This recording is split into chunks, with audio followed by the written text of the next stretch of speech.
Welcome to Richmond Rising. I'm Lindsay Darnell, your host, and today we have Mayor Oler with us with his year-end update for the city. Mayor Oler, thank you for joining me. How are you? Thank you, Lindsay. I'm glad to be here. I believe this is our third such video this year, and I'm glad to wrap up the year and share with the public on all the great things we've done in my first year in office. Yeah, so I actually have a few questions on some of the things that have been happening this year within the city, and just getting the community to kind of see those updates, hear them, and see what you've been up to. So first thing I want to talk about is the homeless task force that you had created when you came into office. Can you give us an update on how that's going and what it entails? Yes, we started at the first of the year. We worked out, the city reached out to some non-government organizations, NGOs in our community, who were actively helping the homeless and the unsheltered, and the city started playing a bigger role in it. We came out and helped clean up the encampments and help find better housing solutions for the people who need it. It's still an ongoing process, and from what I can tell, it's been a long time since we've had a whole citywide task force like this, of not just departments within the city, but anybody in the community, from churches to nonprofit organizations, trying to help solve this problem or come up with better solutions for people who are unsheltered homeless. As you know, we're sitting here, winter's coming, winter's here, so we're thinking about the warming stations coming along, so I'm sure we'll be posting that so people will know where to send people.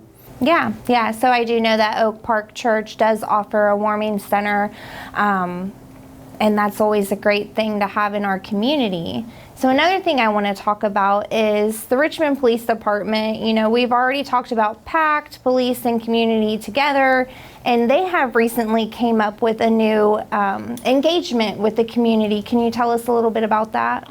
Yes, in November 2024, they had their first meeting with one of the neighborhoods. The idea is to reactivate the neighborhood association. So they met in the historic Star District, and police department was there, mayor was there, a couple other city employees, a couple of elected officials, and some residents in the community. So the idea was to engage with the community better, to get police officers back on the street in the neighborhoods, not just riding around their cars. So it's in a way for the concerned citizens in that neighborhood to have a contact within the police department. So the long-term plan, and I'm not speaking exactly how it'll roll out, but the long-term plan is that each neighborhood association will have a dedicated officer, an experienced officer, that if they ever have a problem, they'll have that officer's phone number. They can call them and reach out instead of maybe calling 911. If you have a concern that's not really worth tying up 911, but you want to get some input from the community policing officers, they'll be happy to come out and engage with everyone. So again, we just started with Star District, and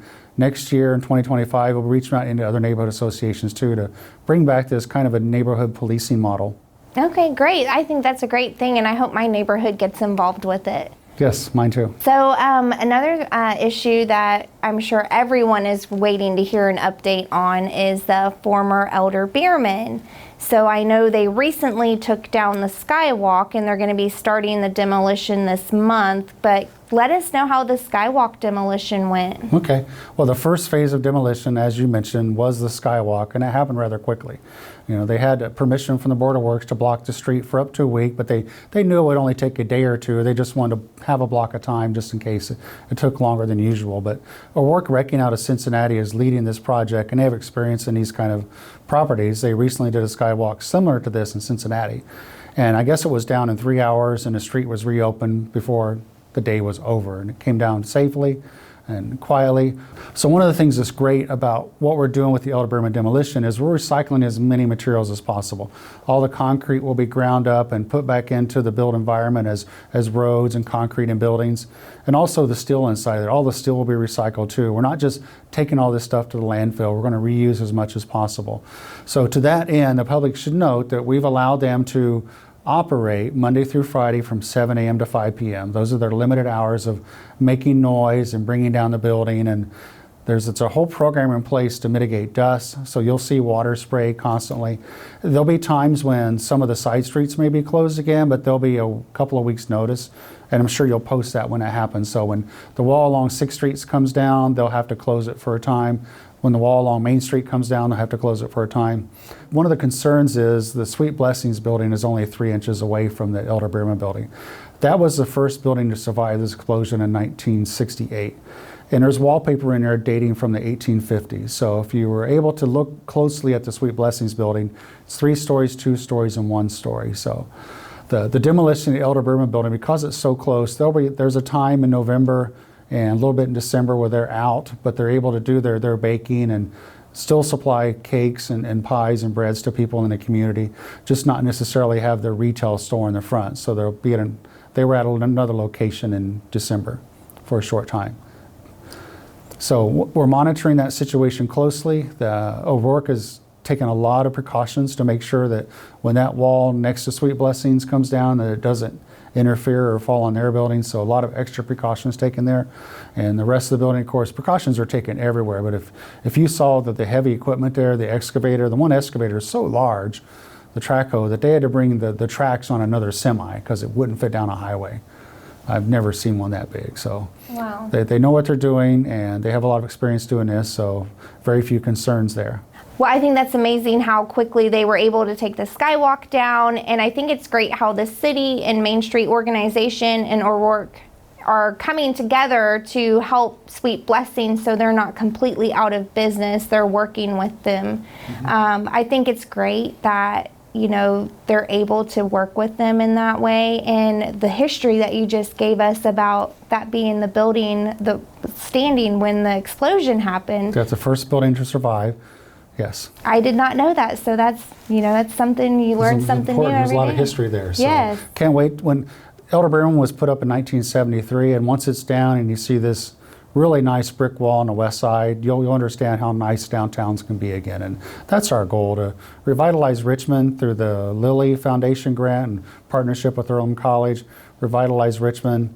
All the money that's being spent downtown is to bring back our history, to bring back some historic properties, but also internally to make them more modern and safe as possible and convenient as possible. So a lot of housing, a lot of retail coming back downtown. I'm just excited and can't wait. I'm excited too, because we're just a couple blocks away, and so in the summertime we can walk down there and use them and get to see all the new stores that come in. And speaking of Main Street, I assume people have been down Main Street to see how the bicycle multi-mode path, the loop if you will, has been completed on Main Street. It's being finished around Fort Wayne Avenue up in the Depot District. All that will be completed soon, if not completed by the time you watch this video. There's some additional work to be done that will happen in the spring to kind of wrap things up, but everything should be in place and all the businesses should be restored and traffic should be restored. And the overpass bridge, speaking of the Depot District, January, the overpass bridge should be finished and traffic should flow again and get off the surface streets. One of the things that I can't wait, you may or may not recall 2 years ago when this was announced, the bridge is being replaced for a lot of reasons because of age, but also because it's not high enough for the new railroad standards. So if you happen to pull up to it now, you may notice that it's several feet higher than it used to be. So for people who've driven over all their lives, when you drive over it, the depot is going to look different. You've never seen it from this elevation before. So I'm excited about that too. I'm excited about a ribbon cutting there, excited about walking across, driving across, and just seeing how beautiful the Depot District looks from a new elevation. Now, there is going to be a little community area as well under the bridge, is that correct? Yes, under the bridge where people used to drive. That's really not safe to drive down there, so that'll be blocked off. Elm Place will still be open, but that underneath park, there'll be a community park there. The city's engaged with the Depot Association and other business owners down there to figure out what we want. The Parks Department's engaged to figure out exactly how this is going to look, what type of improved surface. So every year we have the Depot Festival, Oktoberfest, and other festivals. It's going to be a better place for events like that to happen. Oh, that's exciting. I can't wait until that's completed. And extra money was put into this project, so the concrete won't look just like bare concrete. It'll be stamped so it looks structural. And of course, because it goes over railway, it has to have security fence along the sidewalks. But an extra investment was made to make a nice ornamental fence instead of this chain link fence you might see over other railroad tracks. NDOT updated Chester Boulevard years ago, and with all that black fence, they're going to continue that on the overpass bridge. So it'll look nice instead of just chain link. Yes. So another thing I want to give an update on is, I know on my last episode of Richmond Rising, we had Laura Carnes and Thomas Hill Laura works for the Parks Department and Thomas is our GIS coordinator, and they were talking about the CUF grant, which is Community Urban Forestry that we received from DNR. They recently planted some trees in that. Can you tell us a little bit about that? Laura probably mentioned how she's a certified arborist and she knows how to pick the proper trees.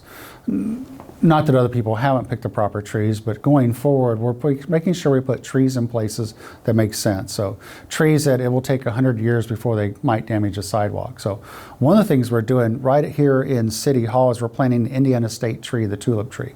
So one of the old evergreen trees that was fallen down after the windstorm last fall. And one of the trees that was lost last winter, the old evergreen trees, those are being replaced with Indiana tulip trees, and more tulip trees have been planted along in front of City Hall. I believe they're planting trees on North 5th, 6th, and 7th Street with that, so that will continue on. They've already started planting, but it'll continue on until it's complete. I want to say roughly 100 trees. Roughly 100 trees will be planted, but the other thing is, trees need maintenance. If you've ever planted a tree at home like I have, you've got a year or so of watering. So with this grant, there's actually a 3-year maintenance plan, so they keep maintaining them, so that the grant pays for that maintenance through a contractor to water them and maintain them and make sure they're strong and healthy and they take good roots over the course of 3 years. Then we'll have some really nice trees. So in the neighborhoods, there's nice trees, a little bit of shade tree coming along 5th Street here, look really nice. Right, and it does help our environment. Yes. So let's talk about Anchor. They recently had their ribbon cutting. Tell us about that. What do they do? Yes. Anchor Ingredients is a transloading facility that was recently opened in the Midwest Industrial Park, Phase 2. I have to get that right. They have a new railroad spur, if you haven't noticed, and they have a bunch of grain bins. So Anchor Ingredients are the core ingredients that go into pet food. So as you know, we have 3 major animal food manufacturers here. And they've been using Anchor Ingredients for a very long time. One company's been here for 100 years, others been here 25 years, others been here more than 5 years. So with all these animal food manufacturers, instead of bringing in truckload and truckload and truckload of ingredients every day, they're able to bring them in off the railroad and store them and sort them in those grain bins right in front of Blue Buffalo. So for Blue Buffalo and the other companies that use those, then they'll be able to truck across town, and it'll speed up the process, it'll save some costs, and actually it'll help the environment, as materials delivered by train in bulk typically cause less pollution than semis delivering the same quantity. And that's I might add that the Anchor Ingredients is a $39 million investment with 30 new jobs coming to Richmond, Wayne County. That's great. So talking about Blue Buffalo, they're actually expanding as well, aren't they? Yes, they're in the middle of a $200 million expansion with 50 new jobs coming. So as you recall, Blue Buffalo opened 5 or 6 years ago, and they've been doing so well that they're basically doubling in size. So Blue Buffalo is doing great. The economy's in really good form. Our manufacturers, industrial park, are doing really well. And somehow Richmond is becoming the pet food manufacturing capital of Indiana. Now, to be certain, there are other pet food companies coming in different parts of Indiana. One's going to Rushville, but we have 3 of them here. So most will have 1 here or there. So also with Blue Buffalo's expansion, Menasha's expanding with their equipment, correct? Menasha's a parent company of what we call Color Box now. So they're still on South 7th, South 6th, but several years ago they expanded into the industrial park up on Industries Road. And they've just announced a $66 million investment to invest in new equipment, new plants, new buildings, new structure. They're just modernizing. It's a huge investment for the city. They're not necessarily like adding more jobs, they're updating all of their equipment and their materials handling processes, and just to make themselves more efficient and more sustainable into the future. That's great. I'm excited for what's going on in the city now, what our future is going to look like. Yes. Is there any other updates that you want to give us right now? Well, one thing to mention again on Elder Beerman, the Elder Beerman building sat empty for almost 6 years. So I'm excited to see it have a reuse, that spot to have a reuse. As you know, Flaherty and Collins market rate apartments are coming. So in spring 2025, construction will begin on these market rate luxury apartments, the likes of which Richmond's never had before. A swimming pool, dog spa, all kinds of amenities we've never had. And their plan is to start leasing in 2026. So I'm excited about the skyline change. I mean, once Elder Beerman comes down, the skyline's going to change immediately. And one of the things you're going to see is the first building that survived the explosion. So just for a time, the whole skyline is going to change. Then it'll change again when the apartments go up, and we'll look more like a modern growing city. I'm very excited about that. Now, aren't they going to put a camera up for the demolition that you can watch a time lapse of the demolition? It's not open to the public, but for security reasons, they're watching it. The company's watching it, so sorry. Okay. It's not a public camera for public access, just for security reasons, so that somebody's constantly watching and making sure that once a building's unsecure, once the first wall comes down, we don't want people climbing in there, walking around. So the security fence went up early, so don't cross the security fence public. Stay on the street, watch it, stand back and watch it. It's going to be cool to watch. That's a lot of poured concrete and a lot of steel. So that's 100,000 square feet of concrete and steel that'll come down fairly quickly once the machine starts chewing at it. Well, I'm excited to see these apartments. Yes. And I know we also have the development that is going to be going on behind Walmart and Kroger as well, correct? Oh, housing down there, the Smith Hill housing, yes. Mm-hmm. That's passed through council, it's passed through plan commission. They're doing some of their final drawings, and we'll see.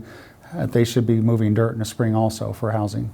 So there's some exciting news that I've heard buzzing around. There is a new fudge factory that's going to be coming to Richmond. Can you tell us a little bit about that? What is it, and when is it going to be open? Yes, I may have mentioned in a previous video earlier this year, I met with Louis Keene, the unofficial mayor of Uranus, who's opening their third store here in Richmond at the former New Creation site out on 70 and Highway 40. So it should be open by the time you're watching this video. They're starting with the fudge and the retail sales and other things. There's a lot of exciting things going in there. He shared with me some stuff that I can't really share, but if you follow him on Facebook, follow him on YouTube, anywhere on social media, the mayor of Uranus and Uranus Fudge Factory, Richmond #3, it's some really fun stuff coming. And my family was just there the other day at their store in Anderson picking up some fudge for the holiday. So if you haven't tried their fudge, it is really good fudge. Of course, they have other stuff too, chocolates and nuts and super premium ice cream and hot dogs and all kinds of just fun things to do and fun place to go. So having the third location right on 70 in Richmond as you cross the border from Ohio and Indiana is going to make it more of a roadside attraction. And he's going to do a lot of cool things out on the grass, out on the hill by the cross that you're going to see and get people's attention as they're driving by. And if they missed it, they're going to go to the next exit, turn around, come back and say, what is that? Especially if you have kids in the car. Kids in the car are going to say, Mom, Dad, we need to stop there. Driving on 70 heading towards Dayton, I did see where they were painting the outside of the old New Creation, and it looked pretty retro and neat. Doing a lot of remodeling, yes. And then having gone to their store in Anderson, I mean, it's a whole different experience. It was so fun to go in there and just see all of the neat things that they have besides fudge. It's not just fudge or candies that they have all kinds of stuff in there. They've got souvenirs, they have peanuts, pickles, jams, jellies, honey. Yes. Toys that you would buy in the Ozarks, and a lot of them are made in the Ozarks. Some of the little wooden toys that you would like to have as a gift or even a gag gift, so to speak. A lot of those are in there too. It's just a lot of fun, as you said. Yeah. So it's a retail store with fun, and the employees are they're super fun. Every employee there just has a great attitude. They're smiling, they're laughing, they're cutting up all the time, and it's going to be a happy place to work. Maybe as happy as Disney, because they say Disney's the happiest place on earth, but I think Louis Keene has something here on these 3 stores. It's pretty happy. But it is important to note that you have to have a sense of humor when you do go in. Yes, you do. So. Yes, an open mind and a sense of humor. So yeah, we're excited. I did see they posted that they were hiring. I'm not sure if they filled those positions yet, but I'm definitely excited to take the kids in there and just to see all the neat things that they have. It'll be fun. So tell us a little bit about what the city's partnership is with Indiana University East is. I've worked in higher education for 30 years, part-time and full-time before coming here. And one of the things I thought early on as a mayor is to take the city's budget to a class at a university. So IU East jumped on the bandwagon early. So we met with the School of Business and Economics and their accounting faculty. And this spring there's going to be a class at Indiana University East, and it may be the first of its type in the IU system. They actually analyze the city's budget. They're going to give us all kinds of financial reports about how we're spending money here, how we're spending money there, how the revenue comes in. And it's really a twofold process. I am reaching out to the School of Business and Economics at IU East and other colleges to teach fund accounting again, F-U-N-D accounting. Fund accounting is different from the regular accounting that they teach in normal business schools. And fund accounting is extremely important to nonprofit schools, hospitals, and governments especially. Governments fall under this umbrella of fund accounting, and it's totally different from what they teach. The other aspect is that we will be teaching some of our local students the skills they would need to work in a government office in an accounting position. So it's twofold. They get to analyze a real live budget, and we get a resource going forward to where we can hire graduates, not just the city, but county and state and other places, who would have a hands-on experience with fund accounting in a real government entity. That's amazing. I'm excited to see what this program does for not only IU East, but Richmond as well. Yes, it should be fun. Well, students have already signed up for it. I think there's still more time. So if you're an IU East accounting major and you're interested in this, check with your advisor and get signed up for the class that starts in January. Great. So you heard him. Make sure you sign up for that class if you're attending IU East. Mayor Oler, I want to thank you for joining us today and giving us an update on your year end, all of the amazing things that you are working towards for this city. Like I said, I'm excited to see All amazing things we're all working toward. This is a team effort. Yes, exactly. So thank you again. You're welcome. Thank you for having me. This is Richmond Rising. I'm Lindsay Darnell, your host. Make sure to join us next month. Until then, keep rising, Richmond, and happy holidays.